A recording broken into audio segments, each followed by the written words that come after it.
So we're just going to do something a little bit different today, but in the same vein. I want to take the topic of forgiveness. And what we've been doing, as you guys know, we've been just taking like one if in one of the Gospels someplace. But this morning I'm going to take a topic, forgiveness, and look at 4 different ifs in Matthew, Mark, Luke, and John, and kind of put it together. And I'm more looking at the nature of forgiveness instead of a doctrinal approach. I don't feel, though, at the end of last week I was very clear in my ending. So I do want to touch on the ending from last week, and it also connects to this week. At the very end of last week, I had said the bottom line for Jesus in the text we were in. The bottom line was believing so that they would know him, which are 2 different things. And he seemed to put believing and knowing in the context. You'll never really come to know me if you don't believe what I'm saying and what I'm doing, the words and the works part of it. So we can almost like string that thought together and say, yeah, whatever. But I don't believe it was a whatever for him. I think he was saying it's absolutely, while we're stressing, and faith is important, please don't misunderstand me believing, but it's a link to knowing him, which is what we really need. So last week when we were ending, the 2 things I wanted to say about faith was that Jesus was emphasizing, believe my words or believe my works, however you got to pull this thing together, but believe so that you'll know. And I challenged everybody in the room with our kind of a witness in 2017, what kind of stones will we throw? Are we going to throw stones that way? What I was talking about was our faith, our words of faith and our works of faith should both match up together and should be a witness that the Father is in me and I'm in the Father. Because that's what Jesus was all about. That's what he kept saying, I'm in the Father and the Father is in me. So our words, our works, all that should really line up. So given the fact that Jesus doesn't throw stones, we shouldn't really be doing that either if we're really reflecting the love of God that way. There must be a way, and I think what Jesus was saying, yes, there is a way. If you know me in those situations, if you know me, if you remember me, if you think about me, then this natural habit of responding or reacting in a negative way and throwing stones, you're not going to stop doing that.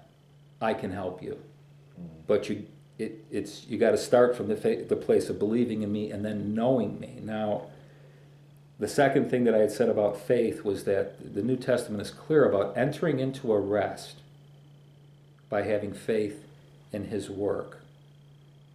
So, if that's the case, the various situations that we encounter when we would not exactly say rest is what we're currently enjoying. We're enjoying unrest, actually. There's no problem with faith there, but I think the context of it is in Jesus' believing and knowing. We're leading our lives temporally, like on a linear from day to day. We refer to everything in terms of time. But we're also living in eternity.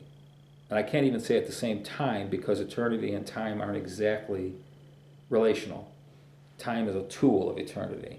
So at any given moment, we can have a rest based on the eternal work that Jesus has done at any given moment. Or we can look at things like, what am I going to do? More temporally and more linearly. Our faith is absolutely crucial to getting us to the point of knowing him in every situation. Whatever we're facing, whatever the circumstance, whatever the challenge is, instead of looking at it linearly, what the outcome is going to be, that's pretty irrelevant. The important thing is looking at it now eternally, the way it actually is in an eternal respect. In other words, faith in him and his work leads us to know him. Well, he is our rest, isn't he? So we know the rest because we know him, because our faith is in him. And it's just not a matter of knowing what's going on or why it's going on or any of that. That's all linear thinking. When our hearts and minds line up vertically because we know him, then we can enjoy the rest in any situation. It's not a head in the sand way of living. It's not like, oh, well, whatever, I'm just not going to, I'm in denial. No, it's none of that. It's just having this unbelievable faith and trust that my life, my eternal life, is in his hands. And right now, I know him. If I know him, I know peace. in this situation. Not because the situation means anything, quite frankly. No, he means everything, quite frankly. So I was trying to get that out at the end of last week, and it dovetails into forgiveness, because forgiveness does have to do with words, it has to do with works, and it has to do really with the rest that we enjoy. If you've ever been in a position where you've been challenged to forgive someone, or someone else has been challenged to forgive you, you know what I mean about unrest. You can feel it like in a room. When you've got a problem with a relative or a friend and they walk in the room, you can feel it. It's like something has happened, and well, nothing really has happened, but something has not happened. That's the point. Something has robbed you, so to speak, of that peace, of that rest that we can enjoy. And forgiveness is a huge subject. Something that, but I've said over the year that God is love. We got that. I don't understand it, but we got it. And two of the most divine characteristics, I think, that reveal love are giving and forgiving. They're two things that don't come natural to human beings, to be a giver or a forgiver. And it's interesting, the relationship between the two words. I like talking about this because it's something that's not like this hyper spiritual thing that nobody can relate to, because everybody in this room has had to forgive somebody or has had to go to somebody and say, please forgive me. So we're talking about something that is so normal. But we've all experienced all different angles, of this idea of forgiving. When I say it's not natural, I mean, if it was natural, whenever somebody hurt us, we just say, yeah, it's all right, I forgive you. That doesn't happen quite that way. I mean, sometimes it might, but a lot of times it's tough. Or a lot of times our words say, yeah, I forgive you, but I'm walking away, so is it still forgiveness because I said it? Scripturally, I don't think so. I don't think that that's what the word teaches, that as long as you say it, everything is fine. That there's a work that takes place with our words. And likewise, the words are important. But when I look at this thing about it not being natural, I think of children. Children can be extremely greedy. But think of it this way. When they come into this world, they can't do anything for themselves but scream their brains out so their needs get met. They're very needy little things by God's design. They're needy little things. They can't help but think about themselves and wonder, is everything going to be okay? They can't walk any place. They can't do anything. And so we see this thing, this relationship built on their need and us providing their need. But then at the same time, that, if it's not cultivated correctly, comes into something a little bit different. Their need becomes greed. It's not what they need anymore, it's what they want. But then at the same time, there's a fascinating thing about the children, I think. When you're dealing with children, they could be the most giving little person in the world too. They could have a cupcake and you say, oh, look, Johnny doesn't have, why don't you go, oh yeah, and they could be so nice about giving. They could take a toy and it could be like, this is my toy. No, I'm not playing with. But Susie doesn't have anything. Sometimes like, no, okay. And sometimes, oh, okay. In other words, it's fascinating to see their self-centeredness and their divine characteristic of giving growing parallel to each other. Because I do believe that in every human being, there is a measure of the divine, and he's working his way through and in and out of everybody. So when we see this giving characteristic, it is the divine in us, our true self, actually responding to needs and situations. And the other part, what starts off as a natural thing, I'm needy and all that, we're not careful with that, it gets cultivated into what man has become. Let's face it, most of the problems on this planet right now are not because people are nurturing their divine image of their true self, but there's selfish, self-centered, greedy part. It's never enough.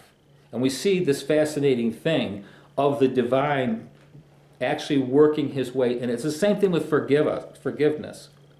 I have found when I'm working with children that they're some of the most forgiving, quick to forgive people on the planet. Something devastating can happen, and they seem to be able to gravitate and, oh, it's okay, and they mean it. They are so quick in that area. The two words themselves, giving and for, F-O-R, pro, giving. There's a relationship actually between them, which is what we're going to kind of major on a bit today. I'll say this before we'll actually get to the scriptures. There's a Greek word that in some texts, and this is fascinating to me, the English we kind of lose it because the Greek word itself, sometimes it means to forgive and sometimes it means to give, depending on its context, which tells me the nature of that word of giving and forgiving. There's a relationship between the two that says when you forgive, you're giving somebody something.